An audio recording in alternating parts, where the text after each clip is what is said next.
Bon, après, je préfère avoir une voiture qui tient bien la neige, sur la neige que d'avoir un thermomètre et d'avoir un thermomètre qui est un peu gênant.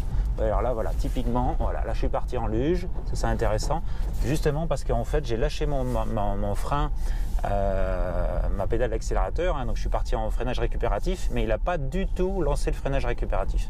Je vais faire exprès d'aller dans la neige et puis de virer, voilà, là je pars un peu en glissade, voilà, hop, voilà, je reprends, contre-braquage.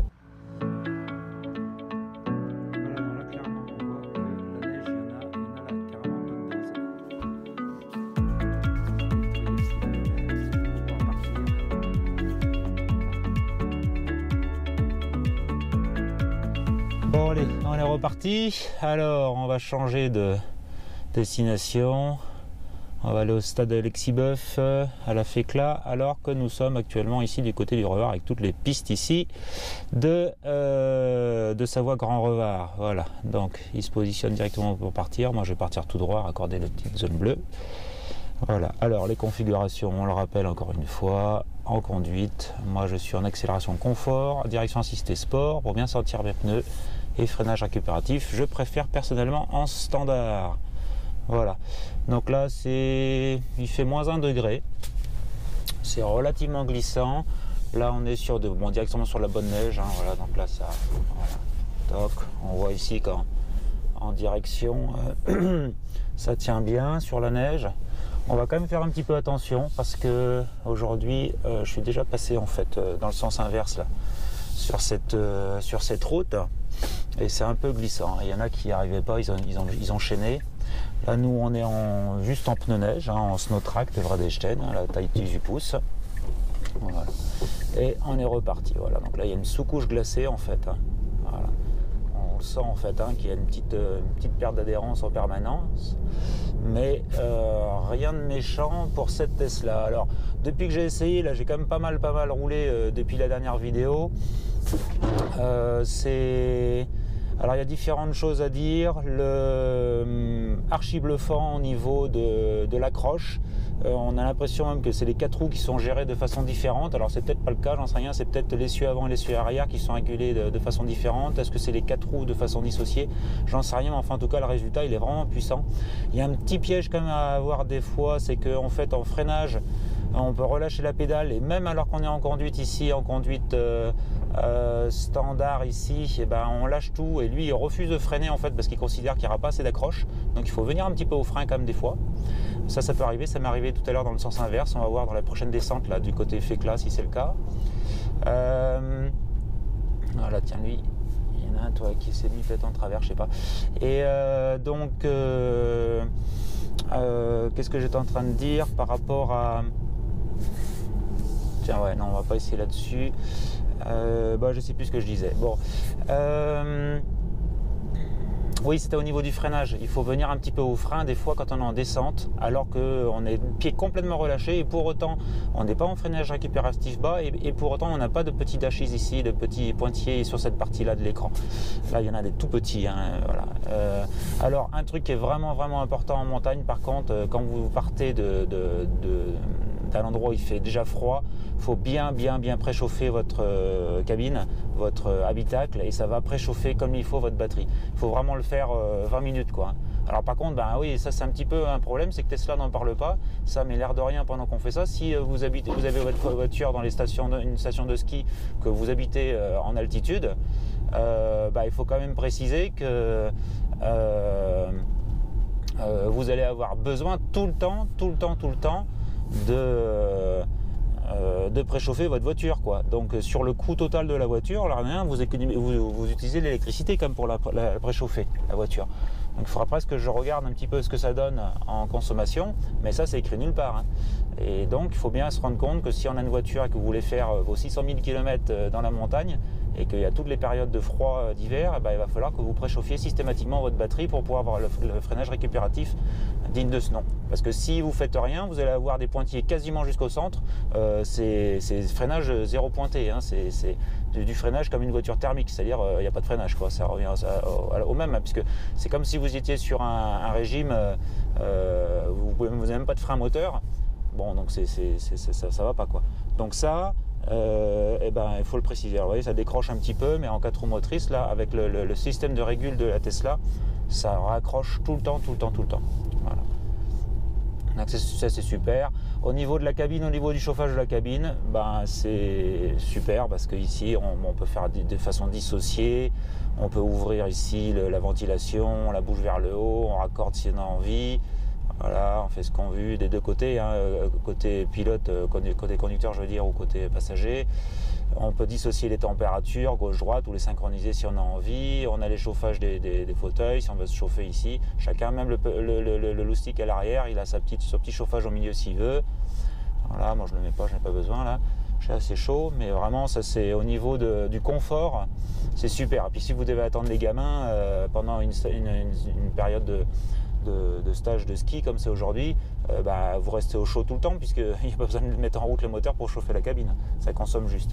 Alors le décor magnifique en dessous, là, vous ne pouvez pas voir avec la caméra qui filme du côté gauche, mais moi j'ai une vue en plongée là, sur le lac du Bourget en bas. Oh, la visibilité, waouh, magnifique. Voilà, tiens, au passage, une région, si vous voulez passer des vacances, super, venez en Savoie, non seulement vous avez toutes les disciplines sportives, artistiques, tout ce que vous voulez dans le coin, et en plus le paysage est vraiment superbe. Voilà, alors là typiquement, voilà, là je fais rien, et la voiture elle est presque en accélération. Voilà. Je ne sais pas pourquoi elle fait ça, mais moi j'ai tout lâché en fait, hein, mon pied ne touche plus. Il fait un espèce de petit freinage récupératif, et là il était même un petit peu à mettre comme de l'accélération, alors que j'avais tout lâché. C'est assez bizarre son comportement. Là je ne sais pas exactement vous dire pourquoi il fait ça. Je pense que c'est pour garantir l'accroche en fait, hein, sur la neige, hein. Mais le résultat il est très bon. Il faut avouer qu'il est très bon. Donc bah, il faut unir juste un tout petit peu au frein, mais de toute façon à peine un soupçon sur les freins, comme on peut le faire en voiture thermique classique, quoi. Donc c'est pas déroutant plus que ça, hein. Voilà. Il faut juste le sachant, c'est mieux de le savoir d'avance. Bon, toujours est-il que cette utilisation de cette voiture, donc en 4 roues motrices et pneus Vredestein Snowtrack en 18 pouces, ça donne un résultat qui est vraiment bon. Là, ça fait plusieurs fois là, sur les jours précédents où on a croisé les voitures qui sont allées se mettre au tas. Alors bon, je sais pas quels pneus ils avaient, hein, mais voilà, certains qui chaînaient, d'autres qui mettaient des chaussettes et tout ça. Bon, personnellement, j'ai même pas eu la sensation, une fraction de seconde, de me dire tiens, est-ce que ce serait pas mieux de mettre les chaînes. Alors, je les ai à l'arrière, les chaînes. Là, on n'est pas du tout dans des situations où c'est nécessaire de basculer sur les chaînes, hein. Voilà, là, il y a tout ce qui décroche un petit peu, ça se sent très bien au volant. Voilà. Et même si j'insiste un peu, hein, ça part un peu, mais ça raccroche tout de suite. C'est ouais, mieux que ce que j'ai pu conduire jusqu'à présent sur la neige. Voilà, et ça fait quand même un bon paquet d'années quand même que je roule sur la neige tous les hivers. Donc, voilà. Alors le gros point négatif, moi je trouve, faut quand même en parler, c'est cette histoire de freinage récupératif, hein. Parce que ça, c'est pas du tout précisé. Voilà. Pour le reste, ben voilà, je vous laisse continuer à regarder. Ah si, il y a un petit truc qu'on pourrait critiquer, c'est les essuie-glaces. Les essuie-glaces, voilà, ils ont tendance comme ça à laisser de la glace. Alors toutes les voitures font plus ou moins ça, mais là je trouve que c'est vraiment, il le fait plus, je trouve. On verra par la suite, et puis en plus ça vient ici là pile sur l'endroit où on regarde. C'est toujours cette zone, la zone qui vient garder de la glace sur l'essuie-glace là à l'avant. C'est pile l'endroit qui est dans l'axe de la vue. Voilà, parce que des fois ça peut faire sur les autres voitures, ça fait des traces ailleurs, mais pas. Allez, on va lui laisser de la place qui passe à la main maximum, sans les mettre au tas non plus, parce que des fois on va se mettre dans les ornières, là il n'y a rien de pire. Voilà, c'est le cas d'ailleurs, voilà, j'étais en train d'y partir. Ok, voilà, donc ça c'est un défaut, il faut quand même le dire, après tout, pas non plus encenser toute la Tesla, et c'est vrai qu'elle est super sur la neige. Enfin, c'est quand même aberrant ici que chaque fois que je passe mes essuie-glaces, le seul endroit qui n'est pas nettoyé, c'est l'endroit où pile je regarde. Donc là, je suis obligé de regarder où par le dessus, ou par le dessous, c'est pas très sympa, quoi. Donc là-dessus, ben, je sais pas, il y a peut-être quelque chose à améliorer sur leurs essuie-glaces, pour pas qu'on se retrouve toujours avec la partie à visualiser de conduite pile à l'endroit où la glace reste sur l'essuie-glace, et qui fait que du coup, bah, on a beau passer l'essuie-glace 20 fois, ça change rien à l'affaire, quoi. Voilà. Ça c'est un défaut qu'on peut critiquer également de la Tesla. Donc si on revient, si on fait une petite synthèse, les deux défauts, prenons les défauts en numéro 1, et ben, la batterie qui est, si elle n'est pas bien chauffée, au moins 20 minutes en préchauffe avant d'aller dans la voiture, et ben, elle a un freinage récupératif qui est vraiment amoindri, voire quasiment inexistant. Et ça c'est vraiment dommage parce que c'est la force, une des grandes forces de la Tesla. Et puis ces essuie-glaces là qui ont la zone qui reste glacée, sur l'essuie-glace en fait qui n'arrive pas à s'éjecter la glace et qui est pile en fait quand on met des coups d'essuie-glace comme ça, qui laisse une partie sale pile à l'endroit du visuel. Alors pour un tout petit peut-être que ça lui va, ou un très grand, moi je suis déjà assez grand, mais bon en tout cas pour les gabarits de mon style, je suis plutôt dans la moyenne, et ben, c'est pile au mauvais endroit, quoi. Voilà. Après pour les côtés positifs, une tenue de route vraiment super, voilà. Pas besoin d'être un grand conducteur de la montagne, un pilote de rallye sur la glace, absolument pas. Ça veut dire que tous ceux qui ont des Tesla, qui les prennent en long range pour venir de Paris ou je ne sais trop où, pour avoir de l'autonomie et qui l'ont pris évidemment en 4 roues motrices par voie de conséquence, et ben, vous mettez des SnowTrack et franchement vous êtes tranquille, vous pouvez venir avec votre voiture électrique Tesla Model 3 à la montagne chaque hiver et ça vous fera ni chaud ni froid. Vous allez tout le monde voir autour de vous qui va commencer à galérer, à pas tenir la route et tout, et vous continuerez à la tenir.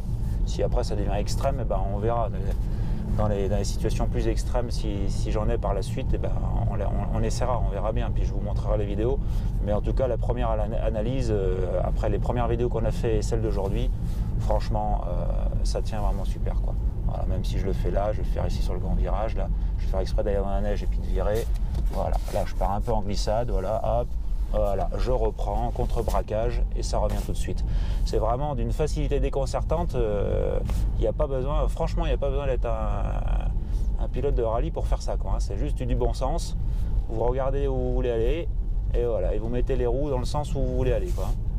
Donc si l'arrière chasse, il chasse de façon tout à fait homogène, il n'y a pas de surprise, on sait très bien, comme je l'ai lancé, là c'était évident que j'avais exagéré, c'était évident qu'il allait partir un peu de l'arrière, et c'est même un avantage puisque du coup ça vire plus facilement, et puis du coup il n'y a plus qu'à contre-braquer, comme je le fais là, voilà, toc, et en contre-braque ici, il n'y a pas de problème. Après vous pouvez accélérer pied au plancher, voilà, toc, on est sur la pleine neige, il accélère comme piste qu'il faut, je lâche tout, il freine tout, juste qu'il faut, il est tout le temps à venir à la limite de l'accroche, que ce soit en accélération ou décélération. C'est vraiment bluffant, c'est super, c'est super. Et bonne journée à vous avec toute cette présentation, j'espère que ça vous plaît. Si c'est le cas, vous mettez des pouces bleus, vous vous abonnez, vous cliquez sur la cloche et puis vous allez sur les descriptions en lien pour avoir plus d'informations et puis pour laisser des commentaires évidemment. Allez, ciao ciao, bonne honte à vous, et skiez bien si vous êtes au ski.